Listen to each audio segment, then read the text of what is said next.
హైదరాబాద్ దశ తిరగనుంది. నగర అభివృద్ధి మరో లెవెల్కు చేరనుంది. హై సిటీ ప్రాజెక్టులకు సీఎం రేవంత్ రెడ్డి శంకుస్థాపన చేయబోతున్నారు. 3666 కోట్ల రూపాయలతో అభివృద్ధి పనులకు శ్రీకారం చుట్టారు. ఆ నిధులతో రోడ్లు వేయడం, వరద నీటి సంపుల నిర్మాణంతో పాటు పలు ప్రాంతాల్లో సుందరీకరణ, శానిటేషన్ కార్మికులకు హెల్త్ క్యాంప్, ప్రతి సర్కిల్లో 2K రన్, ఇందిరా మహిళా శక్తి క్యాంటీన్లు ఏర్పాటు చేయనున్నారు.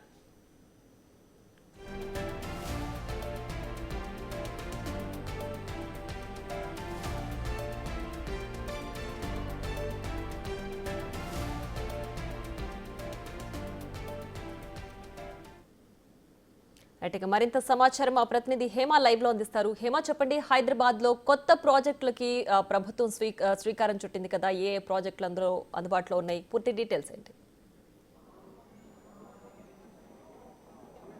తెలంగాణ రాష్ట్రంలో కాంగ్రెస్ ప్రభుత్వం ఏర్పడి ఏడాది ముగుస్తున్నటువంటి నేపథ్యంలో మొత్తం కూడా ప్రస్తుతం ప్రజాపాలన పేరు మీద వార్షికోత్సవాలు కూడా కాంగ్రెస్ ప్రభుత్వం నిర్వహిస్తుంది. ఈ నేపథ్యంలోనే గత 2-3 రోజుల నుంచి కూడా అనేక అభివృద్ధి కార్యక్రమాలకు శంకుస్థాపన చేస్తూ ఉంది. ఈ నేపథ్యంలోనే నిన్న అటు హెల్త్కి సంబంధించి, మొన్న స్పోర్ట్స్కి సంబంధించి, ఈరోజు గ్రేటర్లో ముఖ్యంగా MUDA ఆధ్వర్యంలో అనేక ప్రోగ్రాలకు కూడా ఈరోజు మరి కాసేపట్లో ముఖ్యమంత్రి రేవంత్ రెడ్డి కూడా శంకుస్థాపన చేయనున్నారు. ఒక్కసారి మనం ఇక్కడ చూడొచ్చు, ఐమాక్స్ పక్కనే ఉన్నటువంటి HMDA గ్రౌండ్ దగ్గర ఉన్నాము. ఇక్కడికి మరి కాసేపట్లో రేవంత్ రెడ్డితో పాటు రాష్ట్ర మంత్రులు కూడా చేరుకోనున్నారు.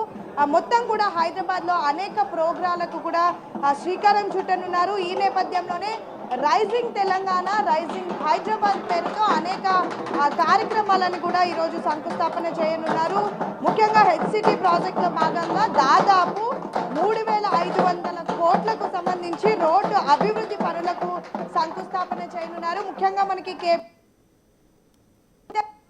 ఏర్పడుతుందో మనకి తెలిసిన విషయమే. సో KBR పార్క్ చుట్టూ కూడా 7 ఫ్లైఓవర్లు, 7 అండర్ పాస్ లకు కూడా మరి కాసేపట్లో సీఎం రేవంత్ రెడ్డి కూడా వర్చువల్ గా లాంచ్ చేయనున్నారు. మరొక వైపు ఇటు ఏదైతే వర్షం పడినటువంటి నేపథ్యంలో మనం చూస్తూ ఉంటామో ఎక్కడికక్కడ వాటర్ అనేది లాగింగ్ అయిపోతూ ఉంటుంది. సో వాటర్ లాగింగ్ ఏర్పడకుండా కూడా వాటర్ హోల్డింగ్ అయ్యే విధంగా కొన్ని స్ట్రక్చర్లను ఆల్రెడీ నిర్మించారు. సో ఈ నేపథ్యంలో 16,50,00,000 నిర్మించినటువంటి వాటర్ హోల్డింగ్ స్ట్రక్చర్స్ ని కూడా సీఎం ప్రారంభించనున్నారు. మరొక వైపు ఇటు ఏదైతే సిటీలో ఉన్నటువంటి ఫ్లైఓవర్లు కానివ్వండి, అండర్ పాస్లతో పాటు వాటర్ స్ట్రక్చర్ రోడ్స్ తో పాటు అనేక కొత్త ప్రాజెక్ట్స్ కి కూడా మరి కాసేపట్లో ముఖ్యమంత్రి రేవంత్ రెడ్డి వర్చువల్ గా అయితే లాంచ్ చేయనున్నారు. ఇప్పటికే పెద్ద ఎత్తున